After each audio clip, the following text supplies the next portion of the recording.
Hello and welcome to News Central TV. My name is Mazino Appeal. Now the top stories this hour. Drama as Rivers State Governor Siminalayi Fubara denied entry to State Assembly complex. And authorities clear wreckage from the site of the gas tanker explosion at Otedola Under Bridge, Lagos. Also coming up, a cyclone kills 6 people, destroys over 900 homes in Mozambique. Details coming up shortly. Let's begin in Rivers State, where tension flared at the Rivers State House of Assembly complex on Wednesday when Governor Siminalayi Fubara was denied entry. Security personnel locked the gates, blocking the governor's convoy from accessing the premises. Officials claim there was no official communication from Fubara regarding his visit. However, the governor insisted he had informed Speaker Martins Amaole through a letter and even tried calling him on Tuesday. The standoff highlights ongoing political tensions in the state.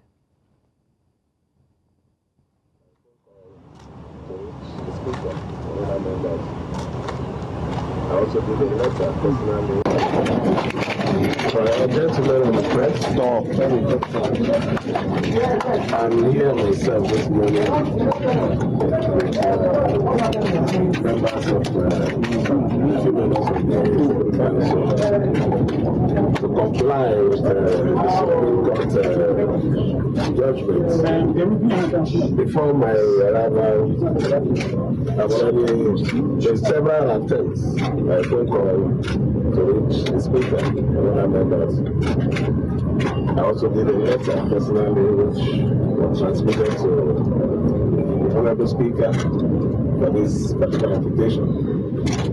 But it's unfortunate that at the gate you can see that the place is completely sealed and there is no sign that anything is going to happen today. The reason why we're doing this, I've always said it, in the interests of our people, which is the most important thing. Well, I don't think there's anything to worry about. Maybe they're working on their letter. I expect to hear from them maybe after this.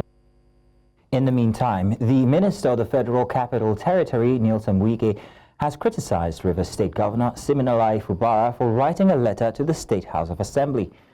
Governor Fubara had sought audience with the lawmakers over the implementation of the verdict of the Supreme Court on the political affairs of the state. But the former governor of the state, Nyesom Wike, in a media chat described the letter as useless, arguing that the Speaker, Martins Amaole, and other lawmakers in the Rivers State Assembly are not Fubara's boys and should be accorded some respect. Wike said Fubara should have called Amaole and his team via the phone and agreed on a date and time for a meeting instead of inviting members of the House through a public letter. The way people are going is not the one thinking. It's not about you. Come on, Congress. I'm coming now. Who does that? For Christ's sake, who does that? Why do you encourage that? The man must be taught that art of governance is not about commissioning projects.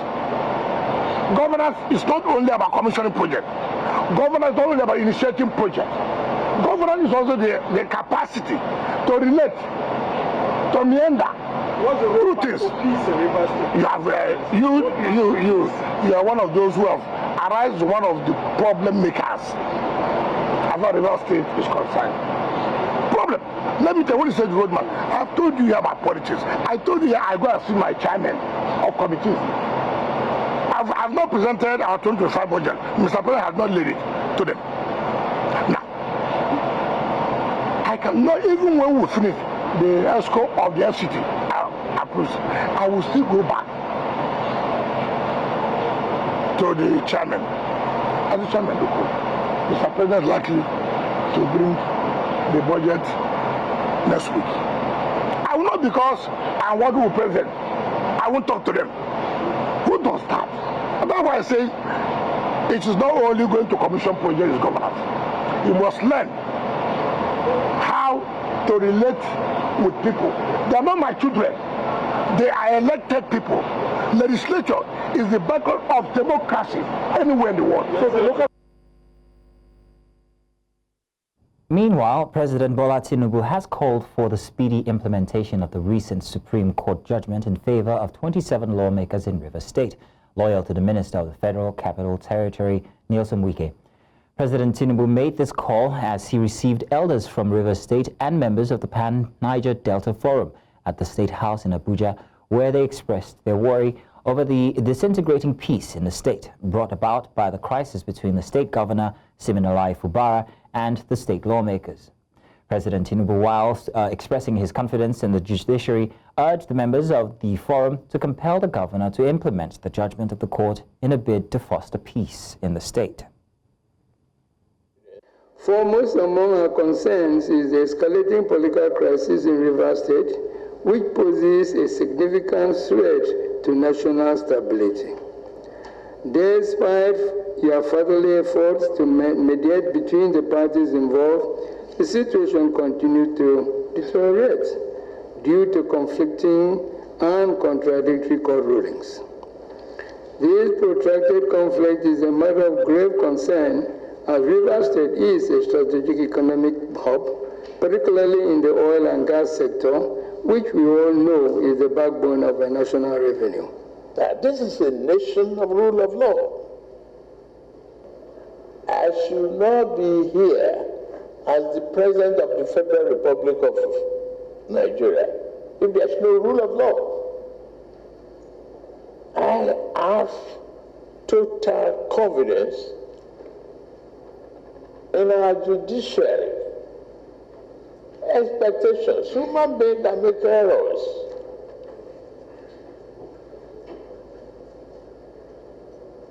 But when the Supreme Court is spoken, they are said. Please go back home and help him implement those recommendations within the shortest possible time. Now, to discuss this, we are joined by legal practitioner and public affairs analyst Tunji Abdulhamid.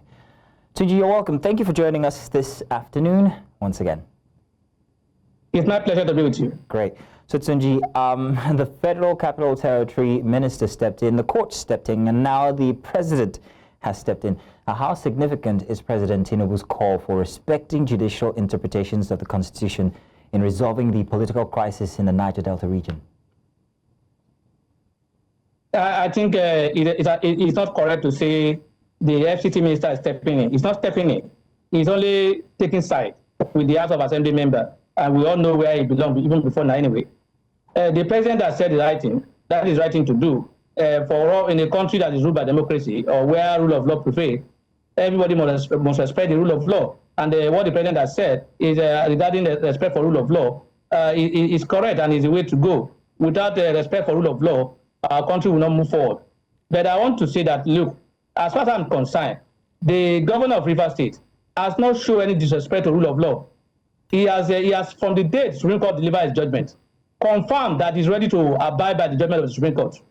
I think I see a blackmail here of the governor of Rivers State by the assembly member and the FCT minister. There is nowhere in our law where it is stated that the House of Assembly have the power. They have the power to command the governor as to when to bring budget to them. Yes, the Supreme Court said this issue, two major issues in the Supreme Court judgments. Local government was declared null and void, election was declared null and void. Secondly, they say, look, the budget you presented to the 27 lawmaker are not proper. Go and represent it to them. Those are the judgments. The local government election chairman have been dissolved, and he said, look, I will be ready to also present my budget once I obtain the CTC. So where is the disobedience to the rule of law here?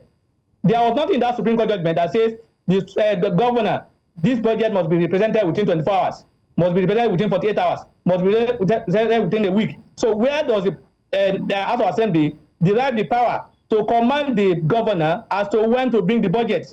So it's a blackmail to say the government is not ready to abide by the rule of law. The president is saying so, and I listen to all the word the president said. There is nowhere in that statement made by the president where he condemned the House of Assembly, where he made mention of Wike.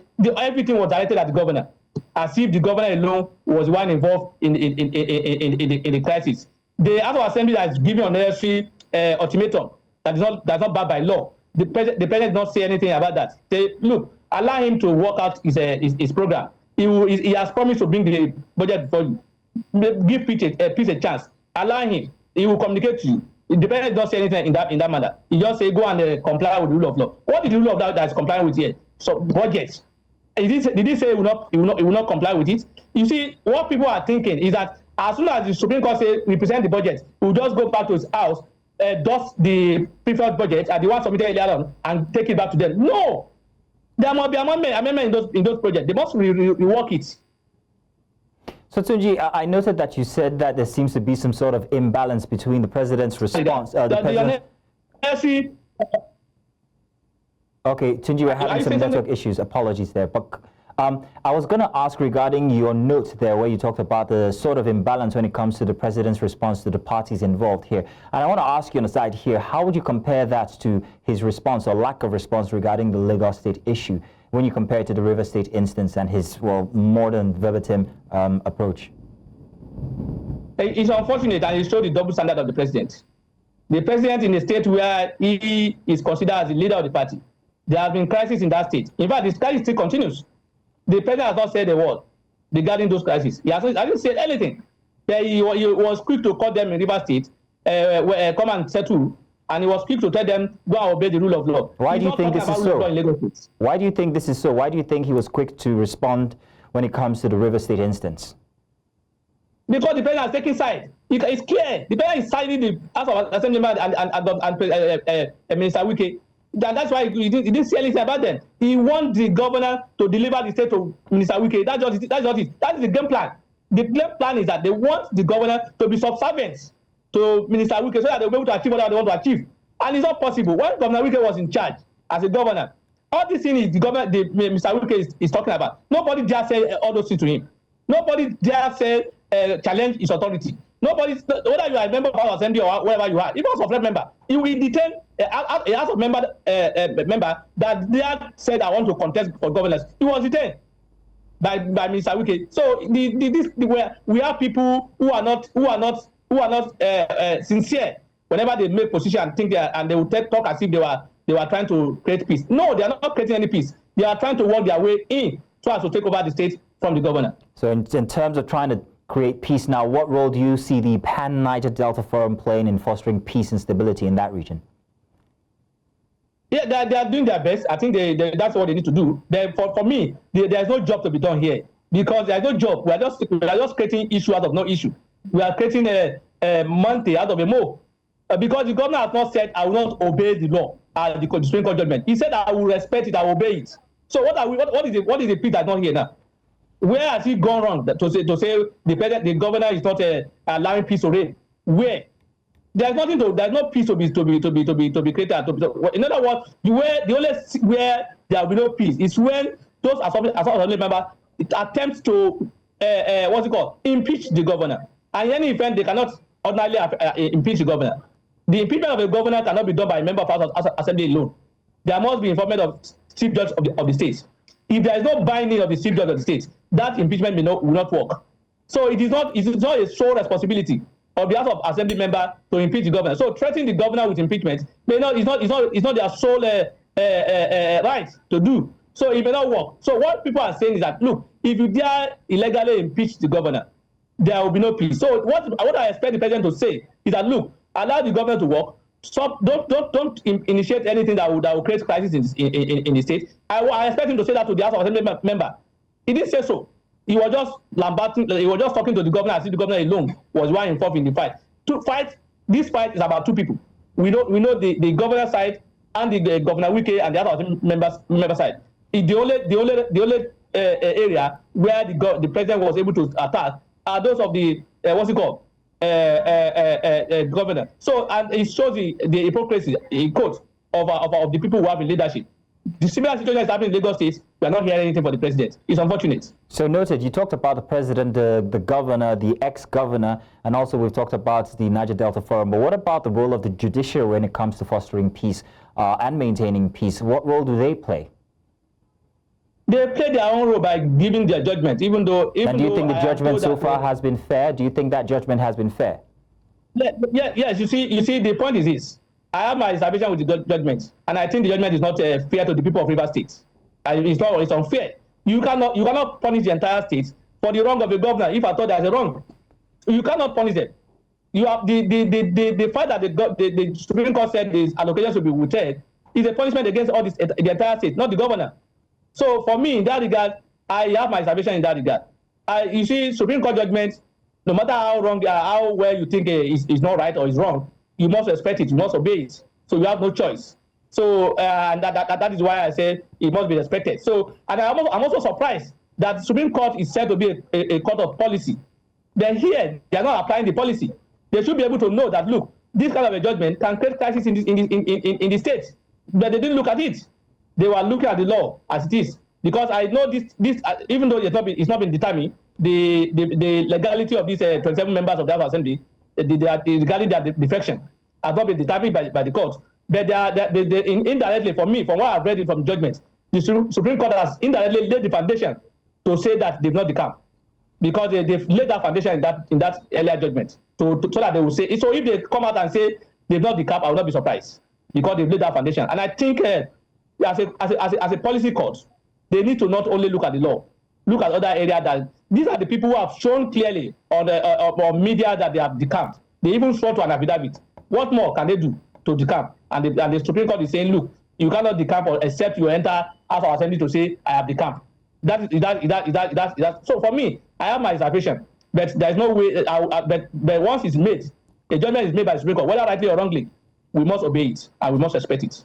Mr. Tunji Abdulhamid, thank you very much for joining us this afternoon to give us your opinion on the matter. Thank you. Thank you for having me. It's my pleasure to be with you. You're welcome. Thank you. Now, coming up before we go on a break, the NWC of the PDP in a current, crucial meeting. Stay tuned. We'll give you the details after. Welcome back. Now, the National Working Committee of the People's Democratic Party is currently in a crucial meeting behind closed doors at the party's national headquarters in Abuja. The meeting is being presided by the national chairman of the party, Ambassador Umar Damagum. It is the first after the Supreme Court threw out a motion for a stay of execution on a High Court judgment removing Senator Samuel Anyanwu from office as the National Secretary, replacing him with Sunday Udeh-Okoye. The president of the Inter-Parliamentary Union, Tulia Ackson, has assured embattled Kogi Central lawmaker Senator Natasha Akpoti-Uduaghan that due process will be followed in addressing the concerns surrounding her suspension from the Senate. Ackson's assurance came in response to Natasha's appeal for intervention by the IPU and the United Nations over what she termed as an unjust suspension from the Nigerian Senate. Akpoti-Uduaghan has alleged that her suspension stemmed from a petition she submitted against Senate President Godswill Akpabio over allegations of sexual harassment. In response, Ackson acknowledged the gravity of the issue and assured that the IPU would follow due process to hearing both sides before taking a position. The Nigerian delegate present at the session had sought to speak on the matter but was not given an opportunity due to time constraints. Side, but also there was a matter that arose during the first session, which we had this morning. The matter that was raised by our colleague from Nigeria, Senator Natasha, and because all of us heard what she said, and it only serves us better if I put a word in what she has said. So I would like to say we have heard her concerns. And having heard her, it would have been an opportunity for all of us to understand more about what she has said. But because we listened only on her side, as an institution, as IPU, we will be taking the concerns that have been raised, not only taking her side, but also giving a chance to listen to the other side, as it is a custom for IPU. And after having listened to the other side, we will take steps as necessary. Now, the House of Representatives has launched an investigation into the frequent vandalism of oil and gas pipelines across Nigeria, citing the severe economic and environmental impact of the attacks. The decision followed the adoption of a motion of urgent public importance sponsored by Mohammed Shehu, who represents Fage Federal Constituency, Kano State, along with 15 other lawmakers. According to Shehu, Nigeria recorded over 7,000 cases of pipeline vandalism between 2018 and 2023, leading to losses worth $12.74 million in crude oil. He warned that continued breaches pose a serious threat to the environment, livelihoods, and national revenue. The House has now resolved to assess the effectiveness of past and present government measures aimed at safeguarding the country's oil and gas infrastructure. Now, properties worth millions have been reportedly destroyed by a fire incident at Aleshinoloye Market in Ibadan, the Oyo State capital. Fire broke out within the market on Tuesday night, confirming the incident. The general manager of Oyo State Fire Service, Akinyemi Akiyinka, assured that his men are working to bring it under control. The cause of the fire is yet to be known, but there are indications that property worth millions were already destroyed. In a related development, aftermath of Tuesday's gas explosion on Otedola Bridge, or rather under Otedola Bridge, is nothing short of devastating. Charred remains of vehicles and tricycles litter the area, while mechanics watch in horror as their workshop goes up in flames. Firefighters are still battling to put out pockets of fires, while evacuation efforts are underway. The affected buildings, including a dental clinic and residential buildings, are barely recognizable. The recovery process has ended with one body pulled from the scene and the fatality toll now at 4. For now, the gas tanker has been evacuated and traffic is being managed, but the incident will significantly impact daily commute. Police, firefighters, and emergency officers are working tirelessly to ensure public safety. Earlier on, our correspondent Nia Moni spoke to us on this development. Where the incident initially occurred. So from information on ground reaching us, the truck was heading down from this part of the road and lost control. As you can see, there's a damaged portion of this bridge here. Tried to hit that place so it can sustain control. While hitting that place, it lost motion, and his container, the tanker, flipped to my left-hand side here and the head over there. But let's first start with the scenario of what you're seeing behind me right now. This is another truck that was affected by the explosion, and this truck had under it a burnt individual beyond recognition that had been there until this morning when he or she, because we can't tell what gender, was identified. Now, this is the truck that has been moved out of that place. I want to believe that the Lagos State emergency units are trying to remove piece by piece every other thing that is going to obstruct them from picking up the tanker on the floor itself. And I would like you to come with me so we can see exactly the positioning of where the tanker right now fell. The tanker is behind me here, and just behind this tanker, if you still look closely, you can see vapors of the gas still being emitted from the tank. In fact, this morning, the emergency unit and the firemen had to douse the vapor with a lot of water about 3 times this morning. If you just look behind this man standing here, you see the vapor oozing out of that particular tanker. And it's quite surprising because there is a sign just on the left-hand side here that bars trucks such as these, not to talk of tankers, from plying this route. And a lot of people are saying for this sort of negligence, people need to pay. Reorientation needs to go to tanker drivers, although allegations have been laid against tanker drivers of Second Coming, which has a gas station just across this road on the other side where I am right now, that they are the one who own this truck, but we've not been able to go there and speak to them themselves. Money, property, lives have been lost. In fact, just a few minutes ago, we had one body, as I said earlier, pulled out of the wreckage. If you look behind me, there is a mechanic shop over there with a lot of tricycle escorts and owners counting their losses.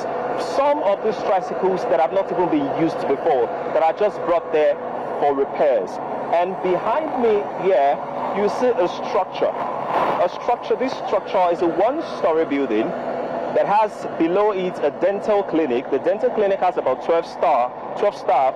Luckily, no one was injured at the time. We're not able to confirm if any of the staff members were actually in there at the time of the explosion. But we know that, according to information we got from someone staying in there, it mentioned that the landlord who lives at the front part of the top building there managed to escape the fire. And luckily, there's a church beside on the left-hand side there, escaped untouched. These are the situations of things right now. We just spoke with the GM LASMA, Bakare Oki, a few minutes ago. He's right behind me there. And we're asking him what the traffic situation looks like and how long it will take for them to clear this debris and charred remains of burnt vehicles and motorcycles and tricycles that we have here. And he mentioned that in two to 3 hours, we are going to have this place evacuated. But for now, they've mentioned alternative routes that people can pass. In other news, the National Industrial Court in Abuja has adjourned proceedings to March 17th for a ruling on the retirement suit filed by officers from the Nigerian Police Academy's course 18, 19, and 20. The officers who are challenging their forced retirement from the Nigerian police force say they have not yet reached the mandatory 35 years of service or the retirement age of 60, while seeking an order preventing their salary suspension or posting charges or changes during the case. They urged the courts to compel the Inspector General of Police from reviewing their respective appointment dates into the police force. They claim that the defendants are attempting to reopen a resolved issue by enforcing the recent January 31st directive, which mandates the retirement of officers who have completed 35 years or turned 60. Now to security matters. The Kebbi state government has called for the immediate deployment of troops to Birnin-Dede, Arawa local government area following a deadly attack by the Lukarawas terrorist sect on Sunday, which left at least 13 people dead. The chief press secretary to Governor Nasir Ahmed Idris, confirmed that the governor recently held a high-level security meeting with top security officials to address the rising insecurity in the region. He stated that the troop deployment is part of a broader strategy to curb terrorism and reassure residents of the government's commitment to their safety. Governor Idris also reaffirmed that his administration is working tirelessly to ensure that every citizen can live without fear. Now, staying with security matters, Nigeria's Chief of Defense Staff General Christopher has called for regional and military collaboration to tackle the challenges of insecurity, transactional crime, and also terrorism.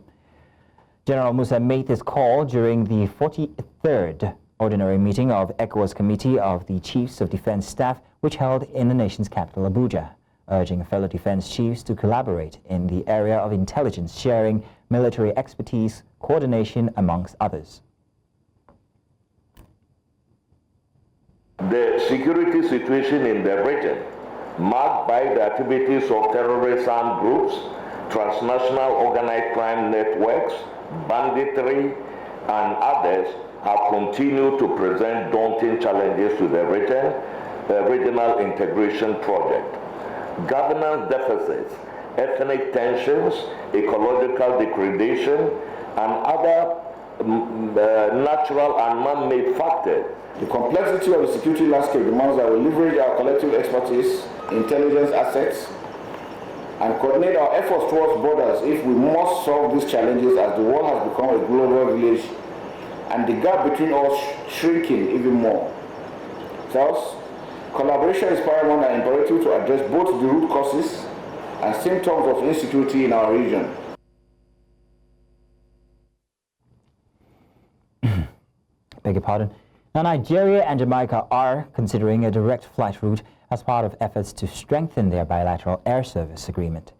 Jamaican Ambassador to Nigeria Lincoln Downer and Consular Andre Hibbert met with Aviation Minister Festus Keyamo in Abuja to discuss the proposal. A statement from the ministry highlighted Jamaica's growing interest in Nigerian culture, particularly Afrobeat and Nollywood. Ambassador Downer emphasized the need to enhance air travel between both nations. In response, Keyamo called or rather welcomed the proposal and expressed commitment to advancing discussions. The move aims to boost tourism, trade and cultural exchange between Nigeria and Jamaica, further strengthening diplomatic ties. Nigeria's federal government has been tasked to ensure the protection of the digital rights of citizens nationwide. This was as Nigeria's Center for Information Technology and Development, the European Union, the Advocates Sans Frontières, and other partners hosted an e-rights training for judges and lawyers in Abuja, calling for more efforts to ensure that the infringement of citizens' digital rights is curbed, including the prevention of online activities that promotes abuse. In the last 5 years, Nigerians have experienced a number of things, including a ban on Twitter, several attempts to legislate regulations that could infringe on the rights of citizens. There have been arrests of citizens due to their posts online, to mention a few. While regulations are important in defining what is acceptable and not, in creating these regulations, government must understand that these regulations should not and must not infringe on the rights of citizens to express themselves and or to access information. But we have to work, and you have to work as journalists, we have to work as lawyers to develop the protection of these rights. It's a new world, and we have to masterize how to work in a peaceful way in this new world. Gone are those days where we have to sit down in a particular space or a market square and start discussing the things that affects our nation. Anybody with this kind of right can, from all part of the world, can actually comment on the things that are really happening in this country. And it's first of all better for us to understand the concepts. And of course, for every right, there are always restrictions.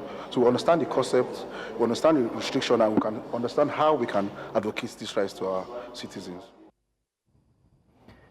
To help matters now, a detailed analysis of Borno State's budget performance over the past 2 years shows that the government has focused on stabilizing local governance and addressing the healthcare needs of the people amidst the ongoing humanitarian crisis in the region. According to the budget report, Borno's health sector saw an increase in funding between 2024 and 2025, emphasizing a focus on revitalizing healthcare services amidst the human resources challenges in the state. News Central's Umar completes the report.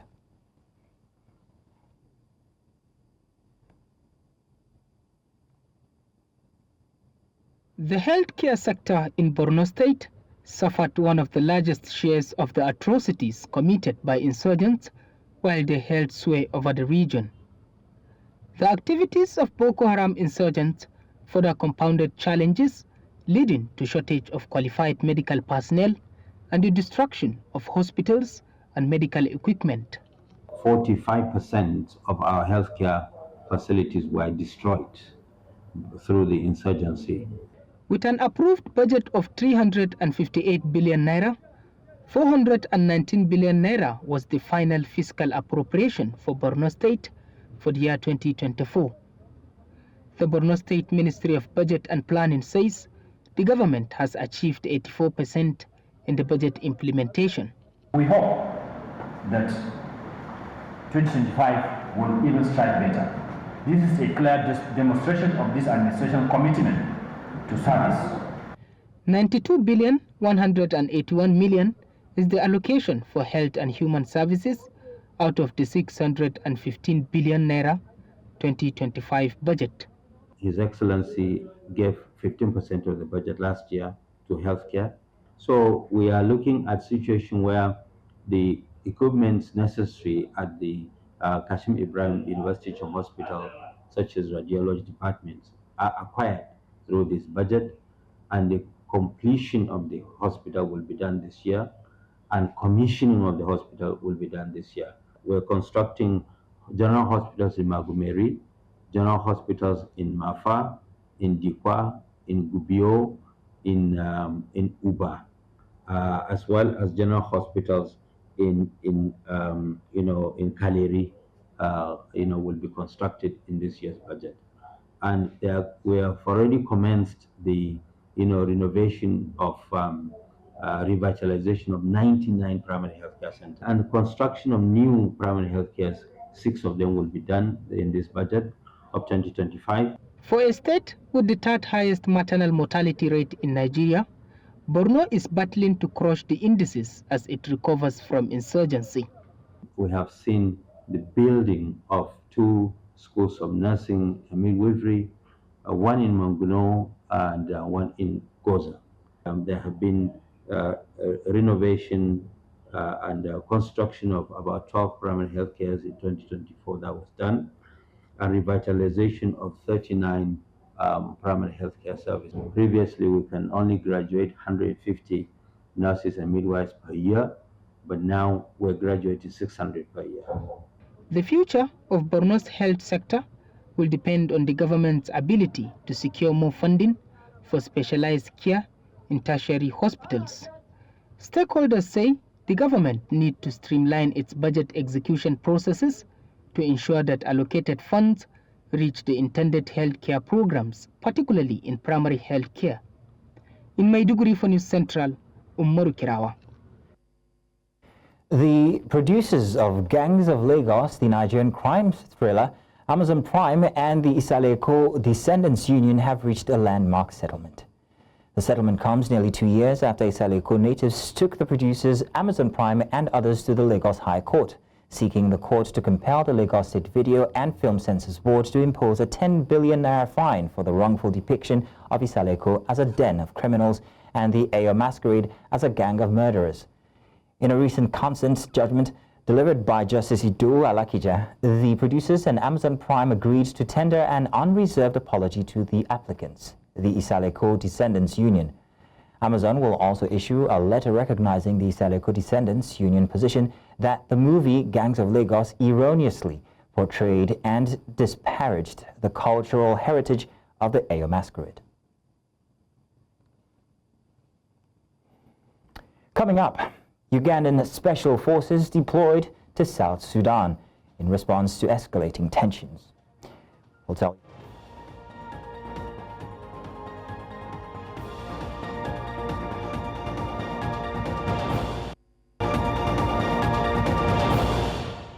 Welcome back. Uganda has deployed special forces to South Sudan's capital, Juba, in response to escalating tensions that threaten the country's fragile peace agreement. Confirming the deployment on Tuesday, Ugandan Army spokesman Felix Kulayinge stated that the troops were sent to protect the governments following recent clashes between the rival forces in the northeast. South Sudan has endured years of political instability, with fresh concerns emerging after fighting erupted between forces loyal to President Salva Kiir and First Vice President Riek Machar in Upper Nile State. Uganda had previously sent troops to support Kiir in 2013 at the start of the South Sudan's 5-year civil war, before officially withdrawing in 2015. In 2018, power-sharing deal ended the conflict, but the latest violence has once again put the peace agreement at risk. And in the meantime, the African Union says the announcement of a parallel government in war-torn Sudan risked cleaving the country, already ravaged by nearly 2 years of unrest. The paramilitary Rapid Response Forces have been locked in a brutal conflict with Sudan's army since April of 2023 in a war that has claimed tens of thousands of lives and uprooted more than 12 million people. Both the army and RSF have been accused of war crimes. On Wednesday, the AU condemned the move, warning that such action carries a huge risk of partitioning of the country. The AU called on all of its member states, as well as the international community, not to recognize any government or parallel entity aimed at partitioning and governing part of the territory of the Republic of Sudan or its institutions.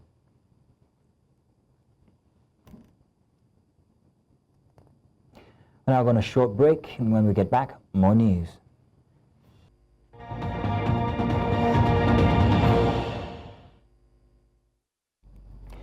Business now. Crude oil prices edged higher on Wednesday, with Brent crude rising 13 cents to $69.69 per barrel and U.S. West Texas Intermediate up 13 cents to $66.38. A weaker dollar hitting 2025 lows supported prices by making oil cheaper for foreign buyers. Despite resilient demands, analysts warn gains may be short-lived due to the concerns over a U.S. economic slowdown and ongoing tariff disputes. President Donald Trump's shifting trade policies, including delayed tariffs on Canada and Mexico and increased duties on China, continue to unsettle global markets, with Trump acknowledging a potential period of transition and recession risks.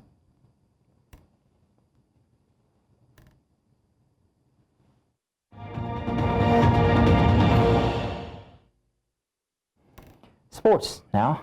Patrice Motsepe has secured a second term as CAF president after being re-elected unopposed at the 14th CAF Extraordinary General Assembly in Cairo. The South African businessman who took office in 2021 will continue his efforts to reform African football, enhance financial stability and improve infrastructure. In a major upset, Niger's Jibrila Hamidou, also known as Pele, won a seat on the FIFA Council, defeating strong contenders including Nigeria's Amaju Pinnick. Jibrila secured 35 out of 53 votes, marking a significant shift in African football politics. His victory strengthens Francophone influence in CAF and FIFA, positioning him to push for greater investment and representation for smaller football nations. The elections in Cairo have concluded, and unfortunately Nigeria's sole candidate, Amaju Pinnick, missed out on a top 5 finish by just 1 vote, finishing behind Mauritania's Suleiman Weberi of Djibouti. What impact will Pinnick's loss have on Nigeria's influence in African and global football? Well, we'll find out.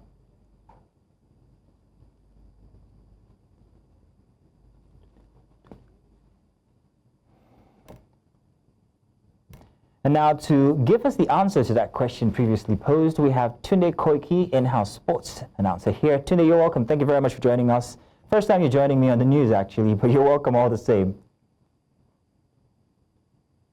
So, Tunde, if you can hear us, I'm hoping that you could tell us exactly what will happen, especially that Amaju Pinnick has lost out on this very critical position. What's going to happen to his influence or Nigerian influence when it comes to FIFA or CAF from now on? Well, thank you very much, Mazino. To be honest, Nigeria didn't have any kind of influence either on global, African, or even sub-regional football. Don't forget, in 2019, this same Amaju Pinnick lost his,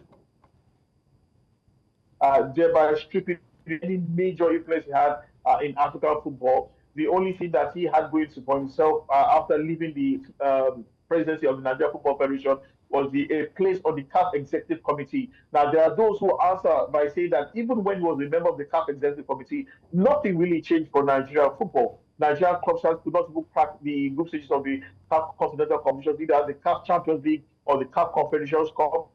Nigeria has struggled tremendously to even make it to the FIFA World Cup, even during the last World Cup held in 2022. And we're struggling now to qualify for another FIFA World Cup. No one can actually say for certain that this is what the kind of status, the kind of influence conferred on Nigeria by having a Nigerian on the CAF or FIFA Executive Committee. The honest truth is that being on that committee is only for any kind of personal gain. Every member of the FIFA Executive Council, earns 6-figure salaries. Now, do you or I or any Nigerian get to benefit from these 6-figure salaries? Has Nigeria benefited by it in any way? So it's very superfluous. Actually, Nigeria benefits anything by being on the CAF Executive Committee or FIFA Executive Committee. We have gained nothing over the past few years, and Pinnick Amaju's loss, to be honest, Nigerians do not feel it or do not even, it signifies nothing really for Nigerian football. Well, so I would like to think that Pinnick actually positioned himself very nicely from before, positioned himself in between Gianni Infantino and also Patrice Motsepe, but it still didn't work. So what do you think went wrong in his quest?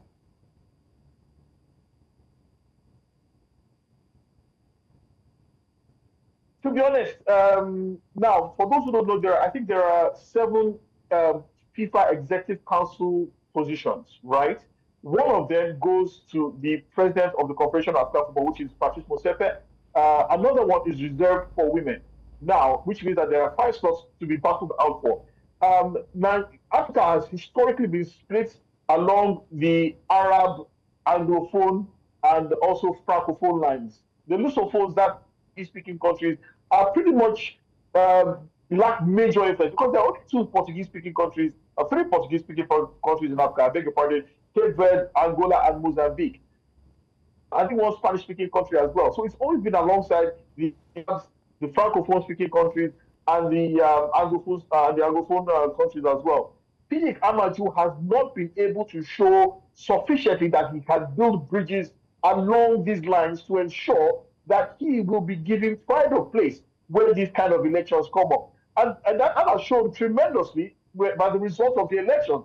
There is no single member of the Anglophone bloc represented on the CAF Executive Council. That shows you that the Anglophones themselves are disunited. They don't have a joint purpose, fail to rally behind a common cause and a common candidate.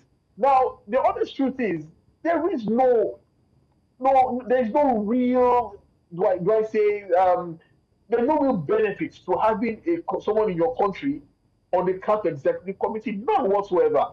The only person that you can say that has any real influence is Fauzi Lekja, who is the president of the Moroccan Football Federation, who is the #1 football federation on the African continent today, because they host a lot of the CAF matches for countries who cannot afford to host matches in their country. And that because of that, they have created tremendous amount of goodwill and tremendous amount of influence across the African continent, which is not surprising why Fauzi Lekja received the highest number of votes during the election. But has PDP Amaju been able to build the same kind of bridges that Fauzi Lekja has? No, because Nigeria does not have any major influence in that football. Our national teams are not doing well. Our club sides are not doing well. We have not even hosted a FIFA tournament, a CAF tournament. So why is the influence that Nigeria has built in Africa to PDP Amaju forward as a credible candidate? Mr. Koiki, I want to say thank you very much for joining us at the last bit of the news for sports this afternoon. Thank you today. And that's all this hour. But before we go, let's take another look at some of the major stories. We told you.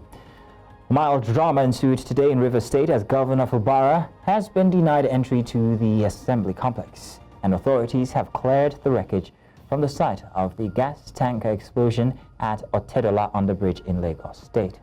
We also told you that cyclone has killed 6 people and destroyed over 900 homes in Mozambique. Do remember to send your eyewitness report to the WhatsApp number on your screen now, and do follow us on social media. We are at News Central TV. You can also watch News Central live on DSTV channel 422, GoTV channel 23, Star Times channel 274, Able TV, and of course on YouTube. Many thanks for watching. My name is Mazino Appeal.